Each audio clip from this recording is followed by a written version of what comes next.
to the Love Lab Podcast, a safe place to get real about sex. Whether you're a man, woman, single, or couple, this is the show for you. We are your hosts, Kevin Anthony and Celine Remy, and we are here to guide you to go from good to amazing in the bedroom and beyond. All right, welcome back to the Love Lab Podcast. This is episode 233, and it is titled Everything You Ever Wanted to Know About Sex Positions. As are so many of the podcasts and YouTube videos that we have done over the years this was inspired by somebody who had reached out to me in regards to our power and mastery and wanting to know if there was more stuff on sexual positions. And that started a whole conversation about, well, how important are sex positions really? And is that what he really was seeking to know or not? And so I thought, I don't think we've ever done an entire show on sex positions. We have done separate videos on, best sex positions for cervical orgasms, best sex positions to last longer, best sex positions for her pleasure. We are going to cover all of that and more today. So we're going to talk about standard positions, what I call the extended standard positions, Kama Sutra positions, reasons why you would want to try new positions, sex positions to maximize her pleasure, positions, best position for cervical orgasm, sex positions for him to last longer, what to do if your partner doesn't want to try new positions, and of course, some final considerations when it comes to trying different sex positions. So there is a lot to cover in this episode. But before we dive right into that, how about a word from our sponsor? Do you want to join the secret club of men who are great in bed? Then check out Power and Mastery. It is the most complete sexual mastery training for men. Whether you want to have harder erections, last longer, or increase your sexual skills, there is something for you at powerandmastery.com. As you know, this is our online men's sexual mastery training. It does have a module in there about sex positions. Actually, I think there's two. We're going to cover some of that in today's show, but there is so much more in there. And, I sort of mentioned in the beginning that this came from somebody who contacted me about power and mastery. And really he was saying, well, I thought there was going to be a whole lot more stuff about sex positions. And what I had to tell him was, it's not really about the positions. And you'll understand more as we go through this episode, but it's not so much about the positions. There are other skills that you can use. So powermastery.com, powerandmastery.com. We will teach you all of those other skills. Okay, so, a lot of people think that if they knew more sex positions or if they learned some esoteric Kama Sutra practices, that would make them a great lover. And this was kind of the essence of the conversation I was having with this particular person. And I said, it's not really about knowing a bunch of positions. Positions don't make you good in bed. Just because you went in and were able to do a certain position doesn't mean the sex is actually going to be good. It's really about knowing how to use those different positions to accentuate and support great lovemaking. So the analogy I like to use is think of them as tools. So tools in an unskilled hand can do a lot of damage, but tools in a skilled hand can create amazing art and amazing orgasms. So think of your sex positions more as tools that you have in your toolbox to help facilitate great sex. And I think that's a really good reframe for a lot of people. Like I said, people want to go out, I'm going to get this book on the Kama Sutra, or I'm going to go buy this course on sex positions, and then I'll finally be good in bed.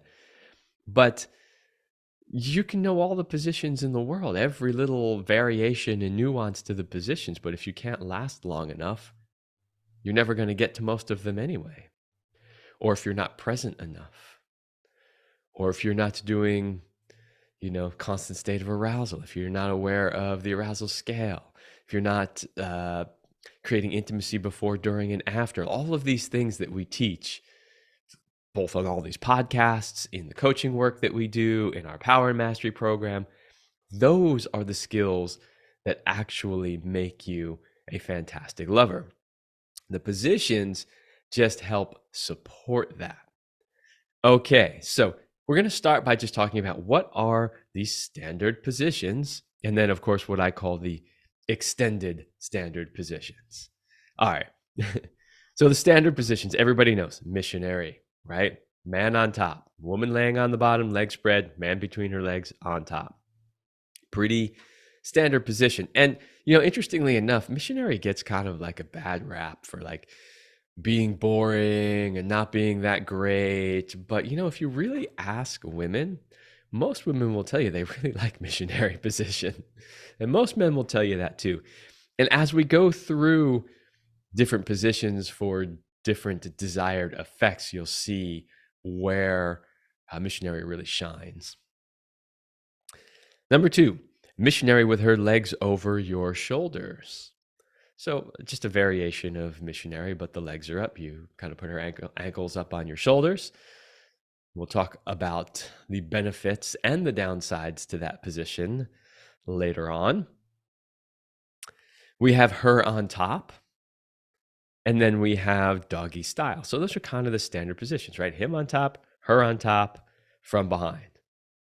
Okay, pretty much everybody knows those. Now, why are they kind of the standard positions? Well, because they're the ones that most people do. And you know what? Let me cover the extended standard positions first, and then we'll talk about how this all compares to the Kama Sutra. Okay, so I call these the extended standard positions just because they are still considered kind of standard positions, but just not as common as the ones that we just mentioned. So number 1, side position. This is often where she is laying flat on her back and the man is on his side, and she's got one leg sort of over top of him and he's penetrating her from the side.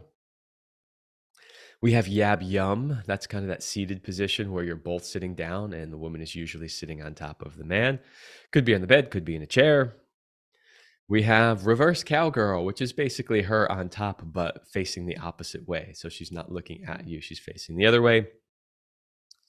We have standing up, and standing up can be facing each other or with her turned around and bent over something. And then we have, so then the last one, of course, is from behind, standing up. So those are what I would consider sort of the standard positions. Like everybody knows those positions. Pretty much everybody has tried those positions. And a lot of times when they're like, hey, I want to do something new, they start trying to think outside that box. And there's nothing wrong with that. Experimentation is great. And the box is not as boring as you think it is. And we'll get to that. Okay. So now let's talk about Kama Sutra sex positions, because this is like, this is kind of the holy grail for people when they really want to experiment outside the standard. People say, oh, well, yeah, I mean, we do the same old positions all the time. I want to do something else, something crazy, something like totally different and new. Let's try the Kama Sutra. Okay. So depending on who you read, and of course, we've got an entire library on sex books here. We have actually a pretty impressive library of books from both Celine and myself over the years. And this is just the stuff that we've kept. When we moved in together, Celine even got rid of a significant number of books that either she didn't resonate with anymore or we had doubles of a lot of stuff. But anyway, we have a fairly impressive library of books around sexuality, men's sexuality, women's sexuality, couples sexuality, Kama Sutra, you name it. So it doesn't really matter which one of those books you look at. It doesn't really matter like what website you find online about the Kama Sutra. You'll find hundreds, literally hundreds of different positions. So, I just went over a list of like, hey, here's the standard positions and here's sort of the extended standard positions. There is no way I am going to go over a list of every Kama Sutra position. for two reasons. One, it would take way too long and it would be way too boring, and I'd have to sit here and explain every nuance of every position. Why are there so many? Aren't there only so many ways human bodies can fit together? Yes, there are only so many ways human bodies can fit together. What you should notice if you've paid attention to the Kama Sutra is that they're all variations on the standard positions. So, you might have 15 variations on missionary where her legs are up, her knees are bent, her legs are straight, they're out to the side, they're up to the ceiling, like one leg is bent, the other one's straight, then you reverse, the other leg is bent, the other one is straight. This is kind of the basic idea behind the Kama Sutra. There are many, many positions, and there are lots of different subtle variations. Now, I don't want to kind of blow it all off and say, oh, it doesn't matter because they're just minor variations and it's all the same thing. I do want you to know that the variations, though subtle sometimes, can make a big difference. A big thing with Kama Sutra positions is the angle that the woman's hips are in. And so you'll see multiple versions of a certain position where her hips are angled one way or another way, or maybe angled to a certain number of degrees and then angled a certain additional number of degrees, right? Every one of those little things can change the sensations. So the depth of penetration can change with a variation. The particular spot inside the vagina that the penis is rubbing against can change. Are you touching the cervix? Are you not touching the cervix? So there's lots of little subtle things that can change. And, here's the thing too. I did an episode not too long ago on genital types. What is your genital type and how to make the most of it? And that was partially based on the Kadoska system of genital types, although I added a lot of our own stuff into it too. And the reason I'm bringing that up now is because what I really want you to know is that all of this stuff varies based on your genital type, your partner's genital type, and how those two fit together, right? So, let's say you have a longer vaginal canal than the average woman, and your partner has a shorter penis than the average man. Well, then you're going to want to choose positions that maximize the depth of penetration. So, which variation of the Kama Sutra you choose? Yeah, you might choose some just for fun, but you might choose some for a specific purpose. Hey, I want to try to hit the cervix. I want to try to have deeper penetration.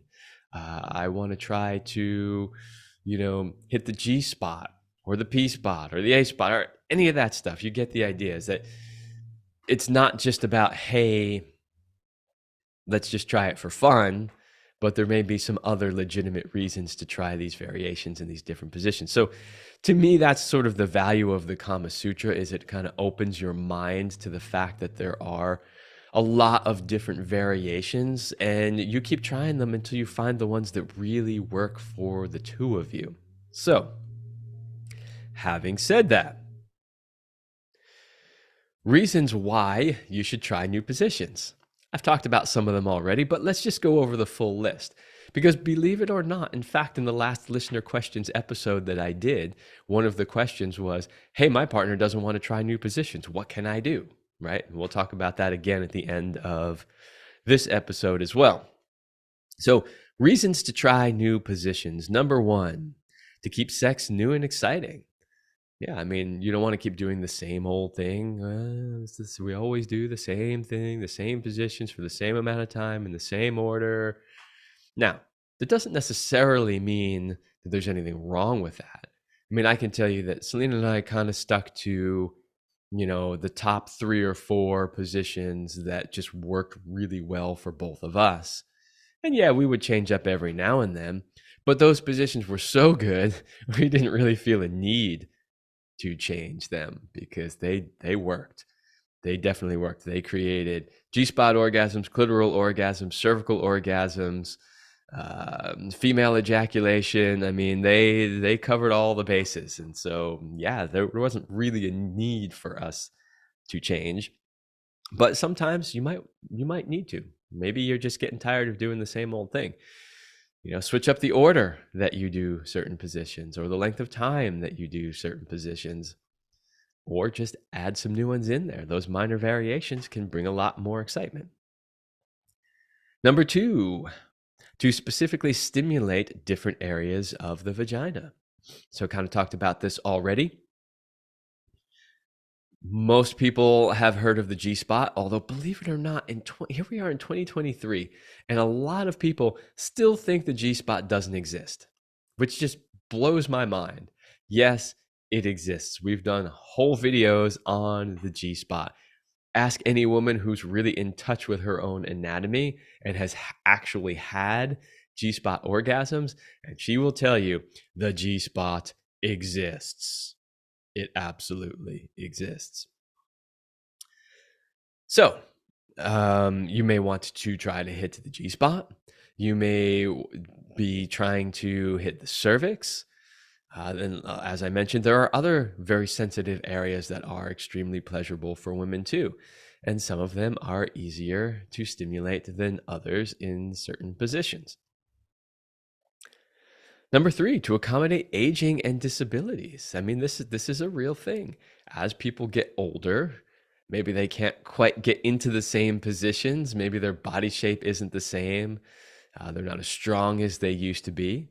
So you might have to find new positions that accommodate where you are both at in that moment. Same thing with disabilities. Maybe somebody's having a health challenge, and what position they used to be able to get into, they just can't anymore. So you might need to try some new ones. Number 4, to possibly discover something you didn't even think you would like. So one of the sort of resistance things that comes up when you're talking about new positions is, well, I already like what we do and I don't need anything else. Okay. But have you tried X, Y, or Z? Well, no, I haven't tried it, but I already know I like what I like. Okay. But is there a possibility that you might find something else that you really like, that you didn't even know you would like, that you didn't even think that you would like? I would say that there is a high likelihood that that will happen. I know in the years that Selena and I were together, just for fun, we would try different things, and every once in a while we'd stumble upon something and she'd be like, oh, that's really good. Never thought of that one before.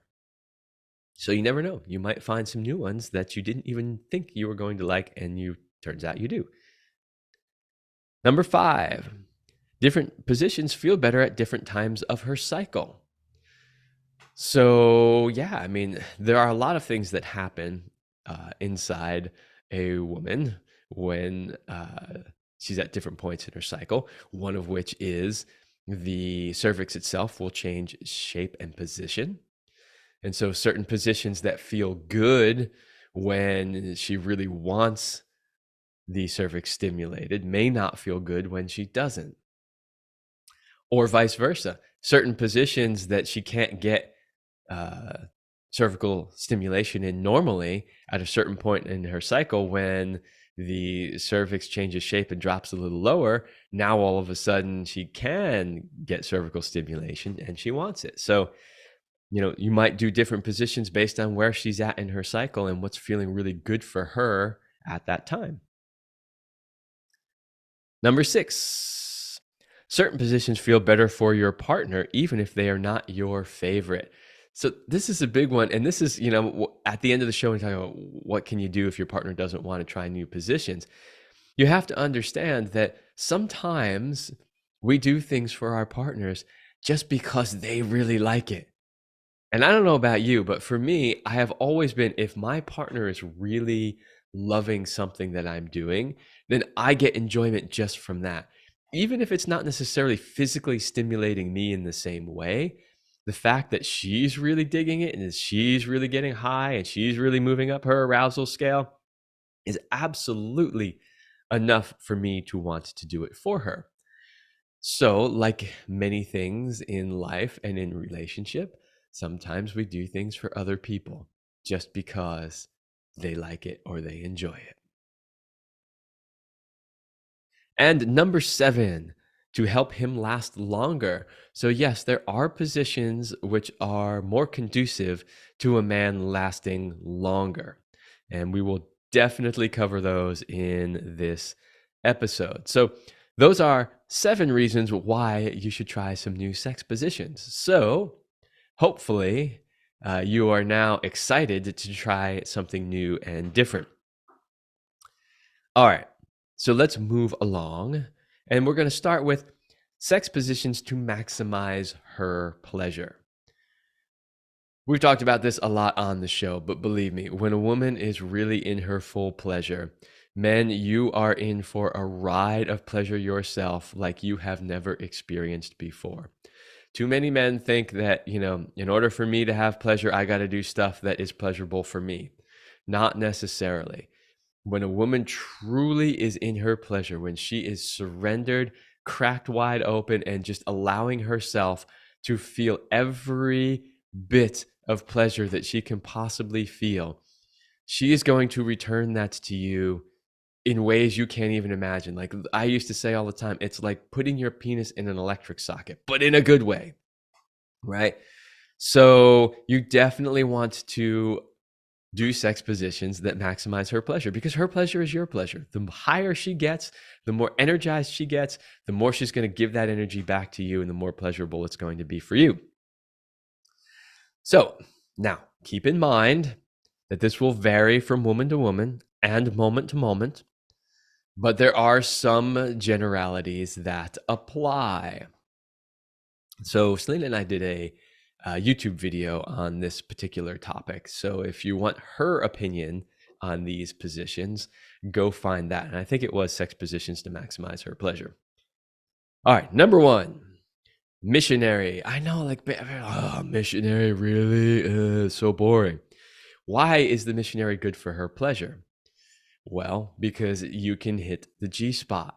If you do missionary position correctly, a little tilt of the hips, and also depending on which way your penis tends to point, side to side, up, down, whatever, you stand a very good chance of giving direct stimulation to the G-spot, which can feel extremely pleasurable for women. So yeah, and my experience has been a lot of women do like the missionary position. Even if it gets a bad rap for being boring, a lot of women would say, oh, I actually really like the missionary position. And depending on how you are as a guy, like if you're not laying your entire body directly on top of her, if you're holding yourself up a little bit, she can also have access with her own hands to her clitoris, which can also be very stimulating and pleasurable for her as well. Number 2, her on top. So why is her on top so pleasurable? Well, it's because she gets to control. So she can control the depth of penetration. She can control the speed, the rhythm, the angle. And so the thing is, as a guy, when you penetrate a woman, well, you should be able to anyway. If not, you need to work on this. But you should be able to feel stuff that's happening inside her vagina. So when you penetrate her, you should be able to feel, oh, it's a little tight over here, or oh, I'm touching this spot, or I'm touching that spot, or I can feel sensations, or I can feel her muscles engaging, the muscles of the vaginal wall. Like you should be able to feel stuff like that. However, you're never going to be able to feel it the same way that she does, right? So what do I mean by that? Well, let's say she's on top and she really wants a certain part of her vagina stimulated. She can control, she can change the angle of her hips. She can, lean back further, lean forward further, lean down on your chest. She can rotate this way or that way. And she'll know instantly when she moves if she's touching the spot that she really wants to be touching. And so for her, obviously she has ultimate control over the pleasure she's receiving because she can control all of that. If she wants faster, she can go faster. If she wants deeper, she can go deeper. If she wants slower, she can go slower. If she wants to change the angle, she can change the angle. So her on top is generally a really good position for her pleasure. Number 3, Missionary with legs over your shoulders, or some people say legs over your shoulders, some people say ankles on your shoulders. I guess it all depends on the size difference between the two of you, but it's a variation of missionary where her legs are up. Now, why is that great for her pleasure? Well, because it allows for deep penetration. Now, I will say this: if you happen to have a larger penis, this one might be a little difficult for a lot of women. Yeah, I won't say that I have the largest penis out there, but it's a decent size. And I know with Celine, there were only certain times of the cycle where she could tolerate that position, because otherwise it was just way too much pressure on her cervix, because it was just too deep for her in that position. But if she is in that point in her cycle where she really craves that cervical stimulation, then this could be a position that really allows you to get deep enough and stimulate the cervix and give her that amazing cervical orgasm. Number 4, doggy style. Again, another one that allows for deep penetration, and it also allows her to simultaneously stimulate her clitoris. So that can be extremely satisfying and pleasurable for women. So those are really my top 4 sex positions to maximize her pleasure. They are positions that give her a lot of flexibility in the depth and the speed and the angle and whether or not she can access her clitoris. So she's got a lot of possibilities there to maximize her pleasure. All right, so next we're going to talk about best positions for cervical orgasms. We kind of covered that, but I'm going to go into a little bit more depth. And then we'll get to sex positions to last longer, which is also really important. But before we do that, a word from our second sponsor. Hey guys, do you know what makes a man great? You know, the kind of masculine man that women are irresistibly attracted to and want. Is it money, job title, his physical body, being great in bed, a big penis, great pickup lines? But what if you don't have those, or only some of them? What if you've had a string of failed relationships, are embarrassed by your bedroom skills, doubt whether you can rise to the occasion, worry about lasting long enough, or are always stuck in the friend zone? I can help you if you are ready to make big changes and finally become the man you have always wanted to be. Then this is the program for you. To find out more, please go to CelineRemy.com/go/warrior. That is CelineRemy.com/go/warrior. CelineRemy.com/go/warrior. So, I called that program Warrior. If you don't identify with the warrior archetype, it's okay. This really is a coaching program for men. How to be the best man you can be, and how to show up in your relationship as the best man you can be, and how to show up in the bedroom as the best man you can be. We will cover all kinds of stuff. We'll talk about sex positions like this. We'll talk about how to give great oral sex. We will go in depth on female anatomy so that you understand how to give a woman pleasure, literally from the anatomical point of view. We will talk about creating intimacy. I mean, there are so many skills that we can cover in this coaching program. So if you are interested, go to CelineRemy.com/go/warrior. You will not regret it. There is no time like now to finally become the man in and out of the bedroom that you have always wanted to be. We will talk about how to last longer, how to power up your erections, how to become a sexual master, all of that stuff. All right, CelineRemy.com/go/warrior.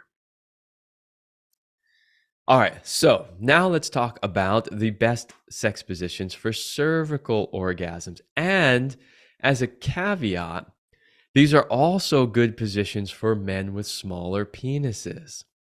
So this is a common question that often gets asked by men. Like, they'll say things like, hey, I have a small penis, what can I do about it? Well, here are some positions that will sort of compensate for the lack of length. So obviously, if you have a longer penis, then these are positions that are going to allow you to really make contact with that cervix. But if you have a shorter penis, you may still not make contact with the cervix, but you will get penetration deep enough for it to be really pleasurable for her. Now, remember that the inside of the vagina only has nerve endings up to a few inches inside, right? So it doesn't mean that she doesn't feel anything past that. But what it means is you don't need to be really, really long or large in order to give her pleasurable sensations. However, depending on the size of your penis, you might need a little help to get in there deep enough. Okay, number one, doggy style. We just talked about this in the ones that give her pleasure, but doggy style is one of those positions that allows you to get some pretty good deep penetration. So if you happen to have a larger penis, just be careful with this one, because a lot of times women will say, oh, no. I am not ready for doggy style yet. It is way too deep of penetration. Like, let's do something else first. But if she's at that point in her cycle where she's like, man, I just want you to pound my cervix, this is a good choice. Also, if you happen to have a shorter penis and you're really trying to maximize the depth that you can get in, doggy style is a great choice. Number two, missionary with her knees at your chest.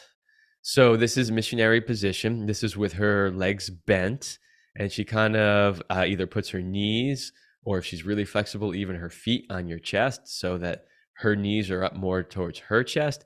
This is one that really allows you to get deep penetration. So again, this is one that at many times she might be like, whoa, way too intense. And other times she might be like, oh yeah, give it to me. So definitely one that will allow you deeper penetration to get closer to that cervix. And of course, deeper penetration if you have a smaller penis will work as well. Number four, her on top. So this, and we talked about this in the ones for her pleasure. This is because she can adjust the angle. She will know when your penis is touching her cervix. Now, I could always tell. And Celine would ask me like, "Oh, can you feel that you're touching my cervix?" I'm like, "Oh, yes, I can." I could always tell when the head of my penis was touching her cervix. I don't really know how to explain it other than you can feel that you are quote unquote bottoming out, like the tip of your penis is coming up against something. So you can definitely feel it. I could always feel it. But having said that, not all guys can, because they're not familiar with what that feeling is like. So they may think, yeah, I think I'm there. I think that's the spot. And she'll be like, nope, that ain't it. Nope. So with her on top, she can then control the angle. She can lie back further. She can move around. She can adjust that angle until she gets to the place where she's like, that's it right there. Now you are touching the cervix. And number five, sitting position, also known as yab yum. So this is another one where she can adjust the angle until she feels her cervix being touched. Now, in this position, because it doesn't allow as deep of penetration as some of the others, you may not hit the cervix if it's not that right time of her cycle. But if it is, you certainly can. And yeah, you will see her, the way she chooses to sit on you will tell you if you are going too deep or if she wants more. Because if you're going too deep, you'll notice she'll like squeeze her legs together a little bit more, and she'll kind of like sort of move her hips back a little bit, create a little bit more space.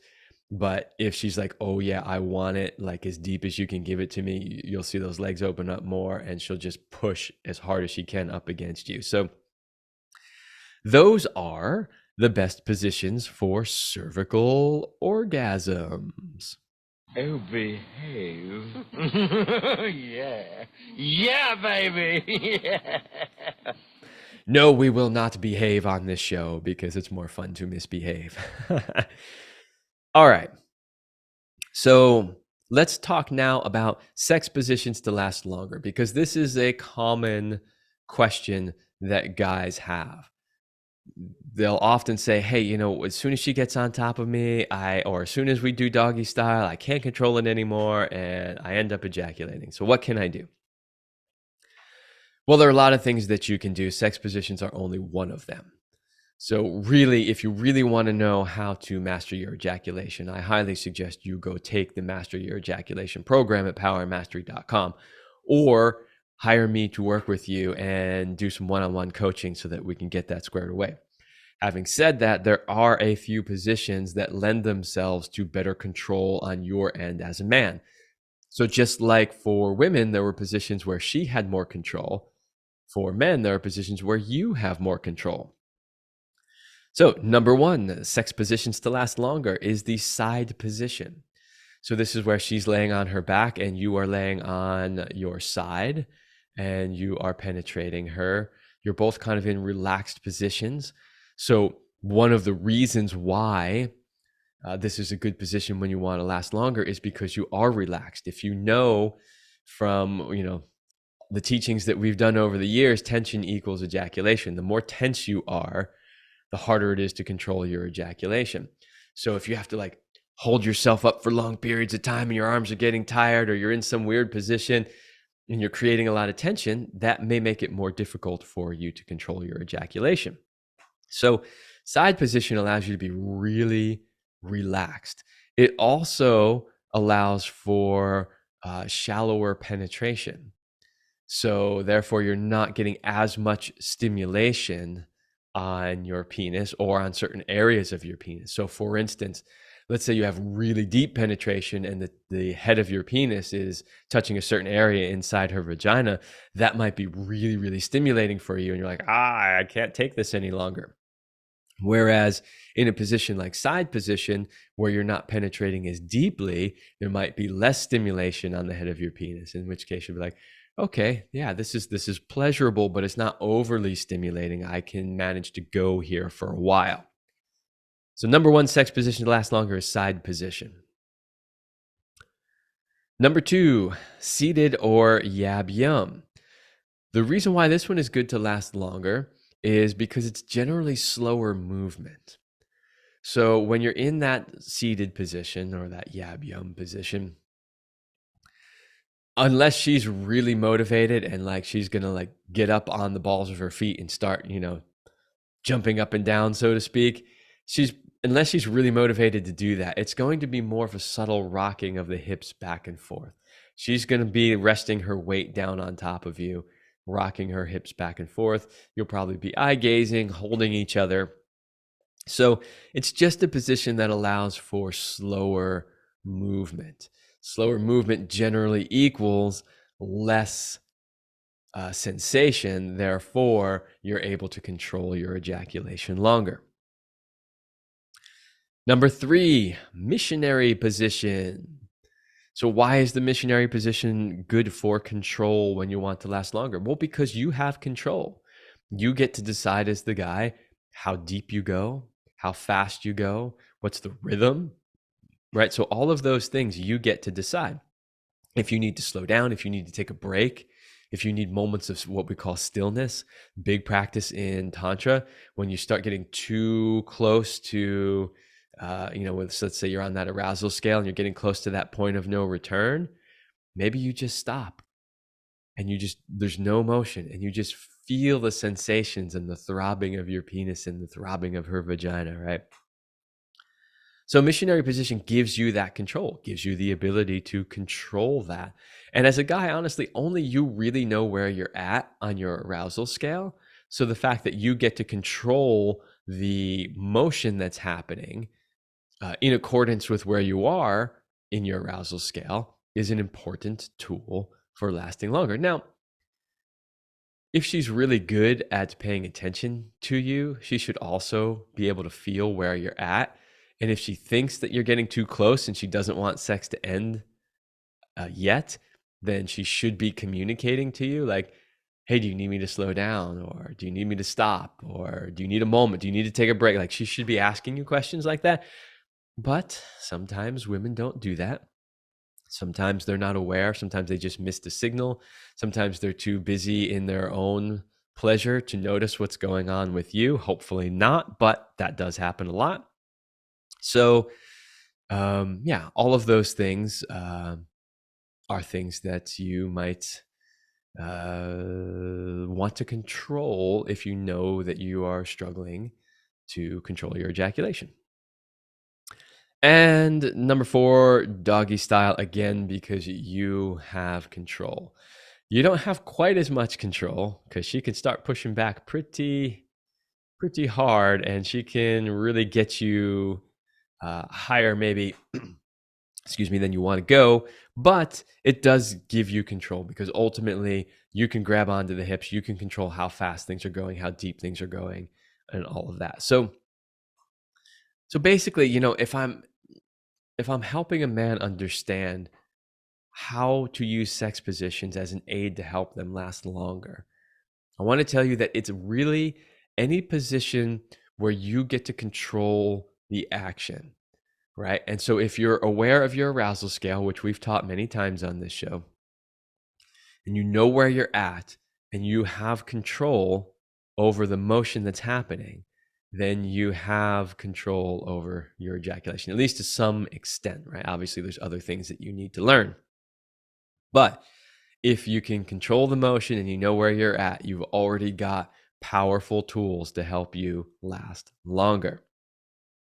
So you may have noticed in these different lists that a lot of these are the same positions. Now, remember I talked about the Kama Sutra and I said there are variations. So there's all these little minor variations about move your leg or your hip this way or this or that. You can use any one of those variations in place of the standard position if it works better for you or it's more exciting for you. You would also notice that these positions have more than one benefit. So you might want to choose positions like, let's say you want to be able to last longer, but you also have a shorter penis, and so you want to maximize the depth of penetration. Well, maybe you pick the modified missionary where her legs are up or her knees are on your chest or her feet are on your chest, right? Something that really puts you in the driver's seat so that you have control, but that also maximizes the depth of penetration. So you can see that if you understand really each position and where its benefits are and where its downsides are, and then you can start to look at your goals. What are your goals?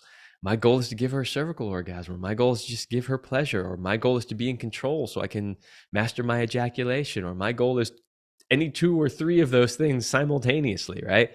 So just know what it is that you want to accomplish and then pick the position that will do the best to get you there. And that's really, if I could give you one piece of advice in this show, that's really what it's about.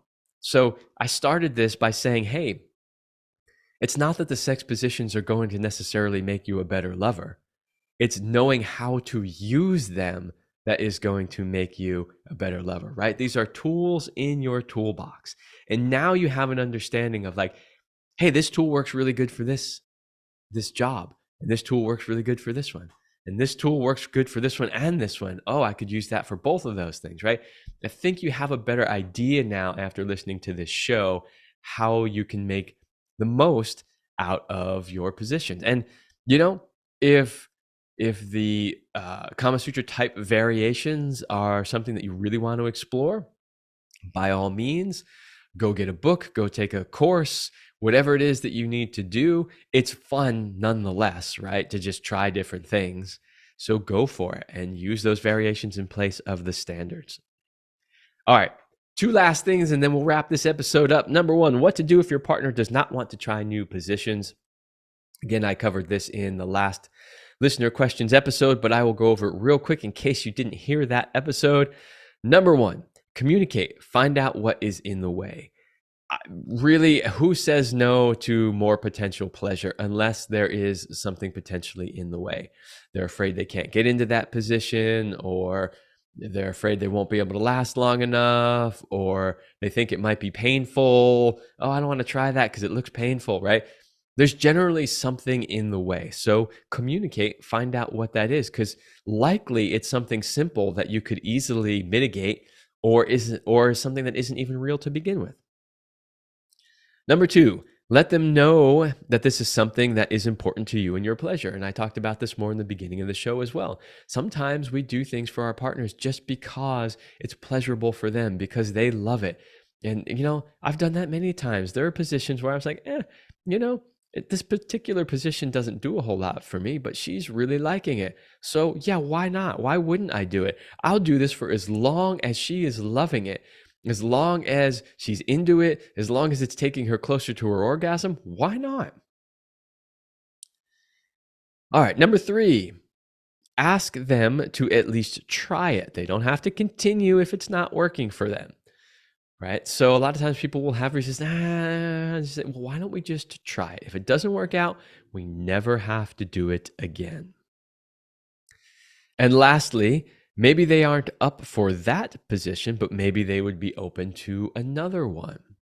So if you're trying to get your partner to try something new and they're just like, nope, don't want to do it, don't want to do it, don't want to do it, we say, well, maybe there's something else that appeals to you more than this particular one that is still new and different from what we always do. So if your partner's really not open for trying new positions, again, communicate, find out what's in the way, let them know that this is something that is important to you, and see if they would be willing to give it to you just because it's something that you want and is pleasurable to you. Ask them to at least try it with no obligation to buy. And number 4, try, if they're not open to that particular one, maybe they are open to another one. Okay, final considerations on sex positions. Number 1, don't be afraid to fail. Like, especially if you want to go exploring the Kama Sutra and you see how wacky some of these positions are, like some of them just aren't going to work for you. You're like, it looks so easy in the photo. Why is this so difficult, right? That's just the way it is. Selena and I used to like to experiment just for fun. Like, hey, let's try this thing just because why not, right? And there are times when it just didn't work. We fell over, we fell out of the bed. Like, it just was a disaster, and we laugh about it. We would just laugh about it and think, oh my God, that was hysterical. Okay, that one's out. We're not going to try that one again. Let's try something else. Don't be afraid to fail. Sex is supposed to be fun, and it should be experimenting, at least from time to time. Number 2, of course, have fun with it. Right? So don't be afraid to fail and have fun with it. Laugh about it if it doesn't work out, right? Tell that story to your friends. Oh my God, did we ever tell you about the time we tried, hanging from the whatever thing, and then the whole thing fell down and we hit the floor and I hit my head? Oh, it was the funniest thing ever, right? Just have fun with it. Laugh about it if it doesn't work. Cheer it when it does work. Next, don't worry about what you look like in a particular position. This is actually something that does come up more for women than for men, but it is something that does come up. We're like, I don't want to get in that position. It's going to make my stomach look fat, or it's going to whatever. Don't worry about it. Trust me, don't worry about it. If he's into having sex with you, he's okay with however you look in any position. Don't worry about it. Just enjoy the sensations that position brings to you.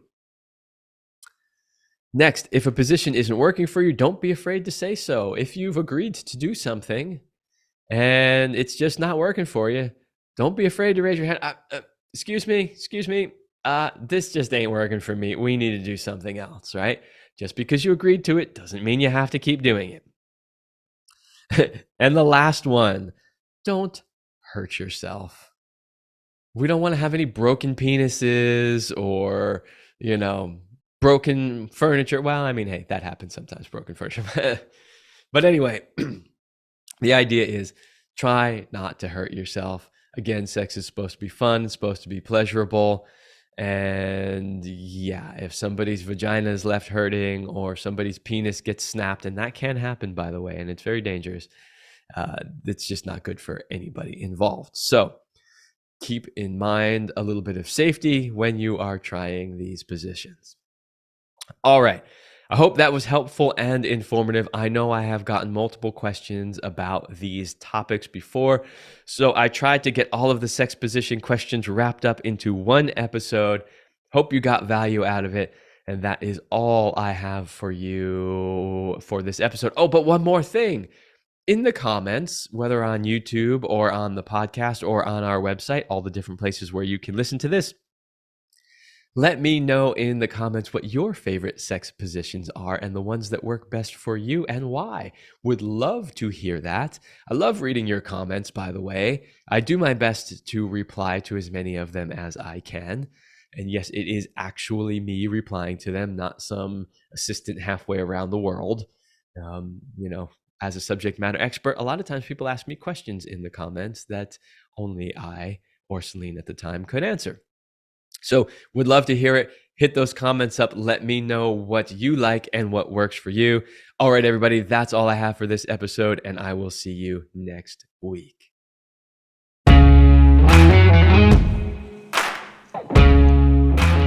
We hope you like this episode of the Love Lab podcast. If you enjoy this show, subscribe, leave us a review, and share it with your friends. And for more free, exclusive content, join us in the Passion Vault at CelineRemy.com/vault. That's CelineRemy.com/vault. Thanks for listening. And remember, you're amazing.